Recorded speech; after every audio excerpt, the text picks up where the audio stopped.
Lovely morning. It's 9:50 already in the morning, and our date today is December 5, 2020. It's a great sunny Saturday morning.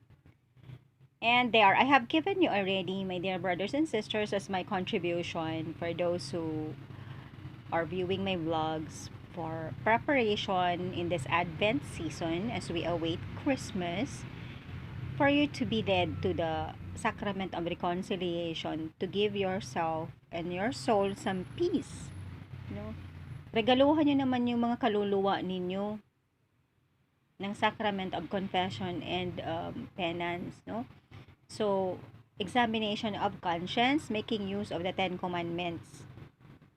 For any questions, I have given already my phone number, and you may visit the nearest, of course, the nearest parish that you could find and consult the priest about it. You just tell the priest if is it okay for you to have a counseling first, and then that you may be guided for a complete and good confession.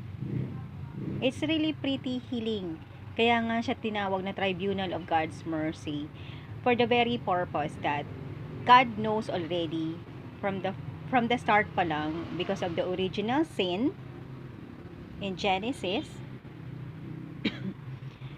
that we have became a fallen nature, no? Because of the disobedience, kumagat naman yung temptation.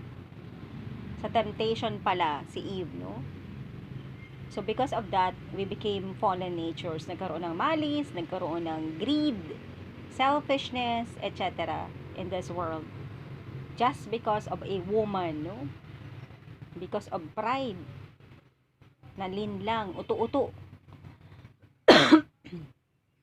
Kaya nakakapanghinayang po, no, yung purpose ni Lord God was to create us out of love, no, to share in His love, His happiness. Walang mali siya, hindi tayo kailangan magtrabaho to eat. Everything enjoyment lang, but there is the presence of the serpent, no, ancient serpent dragon na naging ng snake. So, that is the reason why I am constantly being inspired by the Lord God of the essence of womanhood, that would either make you be a bearer of light or a bearer of darkness. Take a pick. At nakakahiya ka naman if with all your consciousness, you are gonna pick darkness. It means to say that you are following apostle and a kid of the evil spirits, no, from hell. Would you like to admit that? You came from the Lord God, who is all good, all beautiful, beyond, beyond words, beyond expressions one could find in this world.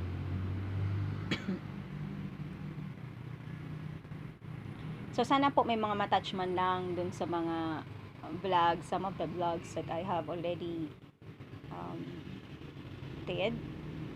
And ang dami po sa simbahan kasi parang always they would always be asking na may approval ba yan, ganito ganyan. Nakalagay naman po baga kasi sa sa rules natin sa church that everyone is actually, pag baptized Catholic ka, we all have that function, di ba, to be apostles, be our brother's keeper, and we all are called to evangelize in the simple way that we can, in the simple life that we live. So, hindi naman po kailangan always pari dapat. Especially if the person is talking about matters of faith na hindi naman po heretic. That's why I was enlightened by the Lord God, no, nung I've been roaming around to ask permission through written communication po. And it just so happened, wala naman yung mga taong paghihinga ng permission sa mga offices nila. Tapos sometimes, pahirapan pa yan, guys. Wala naman kailangan i-delay eh. Kayo sa mga offices nyo, ha? Basta wala namang sigalot or what. Why do you want always to delay? No? So long as what you are thinking is tama, ikabubuti, bakit nyo dinidelay, di ba? So, I was really pretty much surprised and awed how God worked with my exhibit, no? Ang una kasing sinabi ko lang, exhibit lang. Kasi, yun na nga, ang alam ko nga, may mga proseso niyang pagkahaba-haba, pagkatagal-tagal niya na pag-aantayin ka, etc. Kung sasabihin mong veneration and approval ng church, samantalang the picture itself is evidence enough. Just like with what happened to Our Lady of Guadalupe image in Atilma, that is already the very evidence, no? So, nakakatawa lang kung paano ni God ginawa na ma-venerate na talaga yung picture na na-bless naman nga yan ng isang pari beforehand pa. Nasa loob na talaga i-venerate at hindi na lang siya exhibit. Kung sa exhibit po kasi, I have a right for it. Kasi I am the rightful owner and legally approved with copyright certificate. So, wala naman pong problema, no? Ang ibang tao kasi, yun nga, nasa listo ng mga kailangan i-check natin sa sarili natin. Yung too much nating gustong ipatupad ang isang rule na sometimes, mali na rin, no? Very extreme na nagkakaroon ka na ng lack of charity, di naman makasalanan yung nire-request sa'yo. With your too much, anong tawag dito, very strict ka sa rule na kahit kasi i-bend yun, hindi naman siya makasalanan, hindi naman illegal. Why couldn't you adjust? Something like that. Kaya really, for me, what happened in UNC that time, it was really God who worked, no?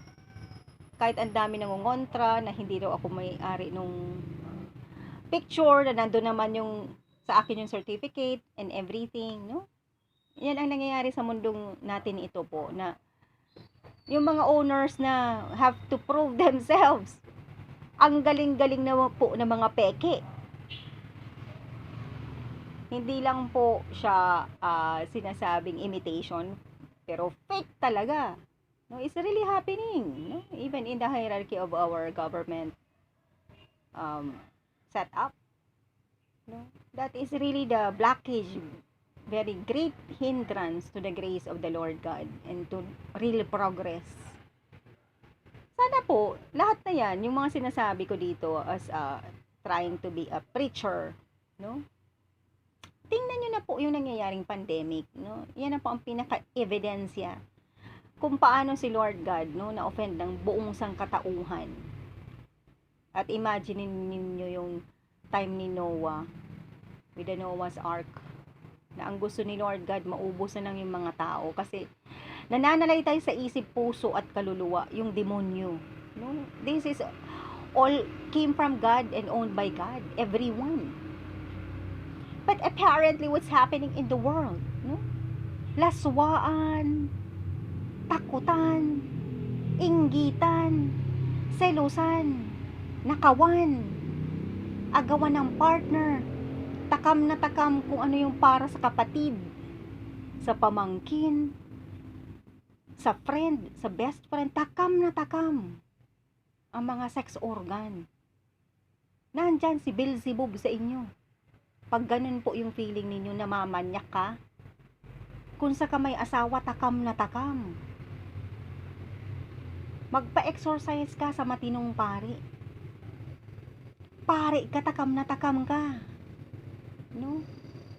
Yung behind the scenes mo, quote and quote, takam na takam. Nandyan po sa iyo yung si Beelzebub, buti pa umuwi ka sa magulang mo. No? I want to recall to you what happened sa isang pari na used to be matino naman, nag-affiliate kasi siya sa satanic group na hindi naman na-check ng superior. If superiors are good enough, because you are spiritual mommies and daddies, you would know what is going on sa mga inferior sa'yo or your subjects. And by then, you would have to talk to them. Kasi may power ka, you are superior. Also with the parents, no? If you are caring enough in the proper way. Paano nga naman kung yung nanay, prostitute, ang tigas na ng bungo sa kasalanan, no? Mala yan. Tapag sabi kan padi na mag-pre-K na daa, iimbestigaran ngayon, mga 1 month. Tapos may mga tawag-tawag po bagan sa mga parishes to be sure that both parties are capable of being binded together through the sacrament of matrimony. Nag-ayaw yung babae, guys. Ayun pala, matagal na, high school pa lang, nagpo-prostitute na. Laman-laman ng mga Moraville, mga Moraville, ano ba yan? Hotel ba yan? Hindi ko alam. Yung mga kapanahunan namin noon. Hindi, nagbago. 30 taon na sa pagpo-prostitute. Sige pa rin, no? Wala pa rin hinangad sa buhay, makahingi sa iba, makadekwat, paninira, kung sino yung pwedeng mahinga ng pera. Nasaan yung magulang? No? Nasaan? Nasaan kayong mga guardians? Buti nga walang tao sa akin na immediately under my care because I would have to check also myself. Pero so far po kasi yung mga pinagdaanan ko noon na nag-alaga ako ng ganito, ganyan. So far po, sa abot ng aking makakaya, no? Natutulungan ko po yung mga ganyan, sometimes leading them to confession talaga. Those people who are humble enough to ask me for counseling, to ask my help, pinagpipray ko po yan hanggang pati ang pari niyan, home visitation ang ginagawa. Doon na pasosyal nga, pa-espesyal. I was able to do that to my parents. I just hope. Ay, sa tingin ko naman namatay naman yung dalawa in a state of grace. Kahit nagkawalay kami before they died. Sana po, ganun yung mga ninyo, peg ninyo. Lalo na kayong mga Catholic. Mga religious na lumabas. Kaya nga yung order to close down the Franciscans, hindi nila nakikita yung wisdom ni Lord God that they need to go home. Meron po kasi dyan mga bukasyon na naglayas, tapos namayani yung hinanakit sa mga magulang. So, imbis na nakakapasok yung grasya ng God, ni God, hinanakit, no? It's a devil that lurks in the heart. Nakapari ka nga, hinanakit naman ng magulang mo.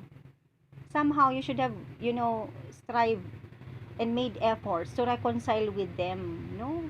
By explaining to them na mahal ninyo siya, sila na naging instrument sila, na mommy, I had to do this kasi, sorry po, kasi naghihinder ka sa vocation ko, alam ko po na gusto ni God na magpari ako. Dapat, yung mga ganun po, dialogue, no, na paibsan naman yung hinanakit at sakit ng loob. Kaya lang, kung hindi nga nakakapasok yung proper dialogue, paano? Diba? Namayani yung hinanakit, yung inis, hatred, anger, na sometimes nakakagawa na tuloy ng masama dun sa dating minamahal dahil ni-nurture masyado yung hinanakit. Yun, siraan, sayang ng pagmamahal, sayang ng graces ni God. The mercy of God is overflowing, but it's there to be taken freely with love.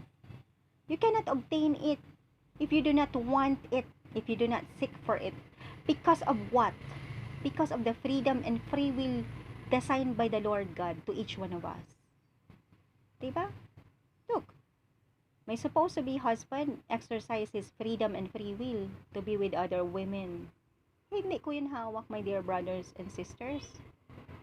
That's why I am being enlightened here that whatever happened to me na mga masasama ba, even the immoralities during my lowest times, He might be responsible for it. He might be accountable for it. Napakayaman niya po. Tapos, distant relative pa namin. Malayo na po si mga 4th, 5th. Kaya nga siguro nakikita niya ako nung bata pa kami. Kasi, we have this annual, parang semi-reunion, but in lieu of the devotion to Our Lady of Peñafrancia. Devotion kay Nuestra Señora de Peñafrancia. Yeah, before. Every year, ilang decades din yung ganun yung mommy at daddy ko nagsusponsor talaga kami ng reunion, no? Even people from Manila would come over to our house. Almost 1 week of celebration po yan. Na talagang naglalaan yung dalawa, nagsisave up yan for the celebration to give a feast to our relatives, no? In their devotion to ina. Maganda po sana yun, recharge, no? Everyone could, catch up with each one, what happened. Napakaganda po yun, na natigil na. Tapos ang alam ko, inagaw nga sa amin ng Chinese na si tita naming Tesraro, na ang dami kong napafind out na mga ginawang mga shenanigans na makasalanan, but every day taking Holy Communion, no, in the Naga Cathedral. Those things being revealed by the Lord God, lahat naman yan i-reveal talaga.